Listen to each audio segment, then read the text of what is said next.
scouts have noticed that LeBron rarely looks to the bench to receive play calls from head coach Luke Walton, who allows LeBron to call the game when he's running the show. He's also one of the smartest players in the NBA as well, Max. Yep. Does this say more about LeBron or Luke Walton? It says more about LeBron James. You know, I was in New York, Stephen A., doing afternoon drive when Kobe essentially staged a mutiny against Mike D'Antoni because D'Antoni's system wasn't working with the Lakers, partly because Kobe didn't buy in, partly because the roster wasn't exactly right. But Kobe knew we ain't missing the playoffs. That was the year they had Dwight Howard and Pau Gasol and Steve Nash.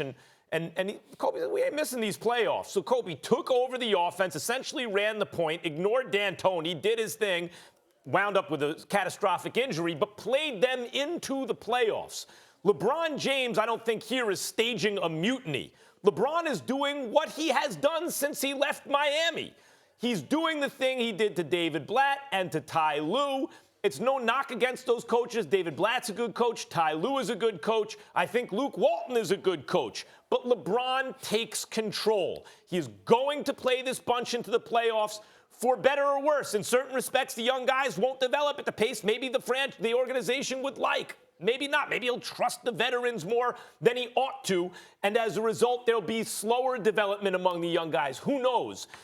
Listen, Luke Walton predates LeBron, predates Magic, so he has to be great to keep his job, which is okay. That's the Lakers standard. You should have to be great to keep the Lakers job. But this says more about LeBron because it was the same thing with Blatt. It was the same thing with Ty Lue. This is what LeBron does. He takes control of the team. He's a basketball savant, and he trusts himself. Max Kellerman, this is more about Luke Walton. This is more about Luke Walton. I don't know if you can hear me now. Can you hear me? I can. I got you loud and clear. Yeah. This is more about Luke Walton than LeBron James, and I'm going to tell you why. Yes, LeBron is doing what he did with Mike Brown, David Blatt, and all of these guys. That is true. But you also have to remember, although we respect Dave Griffin, the former general manager for the Cleveland Cavaliers, you still had Dan Gilbert as the owner. You still had a situation where it was LeBron and it was LeBron's team. This is Magic Johnson's team. He's the president of basketball operations. He did not hire Luke Walton. Okay, that was Jeannie Buss's hire. Now, obviously, I've been told that Magic has carte blanche. If he wants Luke gone, Luke is gone. It's that simple. Jeannie Buss will not stand in his way for any basketball-related matters. She'll run business, but basketball-wise, Magic Johnson makes the call, period. Having said that, here's why it's relevant. Once upon a time, I would sit up there and I'd go like this, hey, you know what? It's about LeBron. But then I heard LeBron say weeks ago, these guys were handpicked. JaVale McGee, Rajon Rondo, all right, Michael Beasley, Lance Stevenson. These guys were handpicked. LeBron wanted them.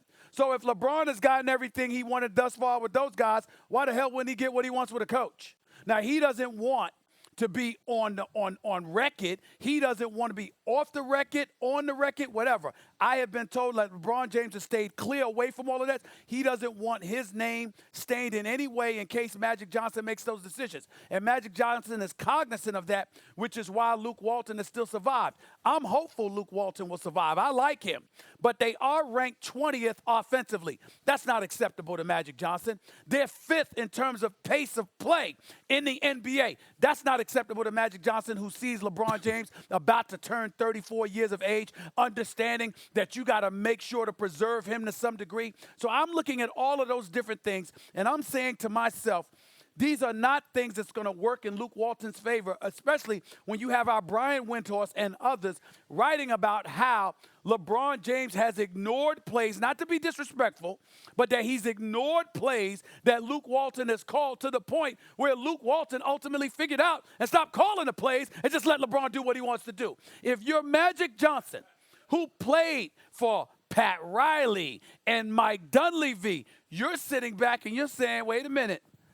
My man needs more than this. Now, I'm not going to let him get stained, and I'm not going to let him get pilloried because people thinking that he got another coach fired.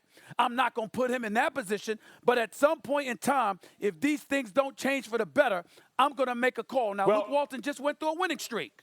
So I'm not going to panic, even though they just lost 2 straight. They won 4 before then. But it'll be Magic's call. Magic is sensitive to that issue, of course, because he got Paul Westhead fired. And that, championship coach, he didn't like the pace of play back then. Too slow for him. And LeBron is not, right.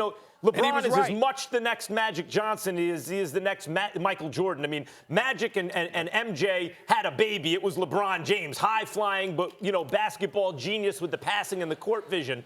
So Magic is sensitive to that issue. But was that really more about Westhead or Magic? That was more about Magic. This is more about LeBron than it is about Luke Walton. This is what LeBron does. He may not want the reputation of coach killer, and I think coach killer is too strong here. This is not the guy he handpicked. So Luke cannot just be a good coach, which we know he is. He must be a great coach in order to save his job. But if he's a great one, he'll save his job. Well, again, I'm not saying I'm not calling LeBron a coach killer by any stretch of the imagination. I'm saying that others have, and as a result, it's something he and his team are cognizant of and they want to avoid. With somebody like Magic Johnson, who's going to be incredibly protective of his primary asset, plus combined with the fact that he's the one running the show, I'm saying that's why it's more about Walton, because Magic Johnson knows basketball. LeBron trusts Magic Johnson's basketball acumen. And if Magic Johnson comes to the conclusion that we got to do something, it's going to be about Walton. He ain't thinking about doing that with LeBron. He knows what he's going to get from LeBron. But He's Walton thinking about what's surrounding LeBron. What I'm saying is Walton is incidental. Whether he's a good or a bad coach isn't even the issue. As I said, the only thing that saves him is if he's a great coach. Otherwise, he's incidental. He's interchangeable with Blatt and Ty Lue and everybody like that. If he's incidental, then it's about him. No, it's about LeBron. If he's incidental, then it's about him. No, it's about him. If he's incidental, by definition, it's not about him.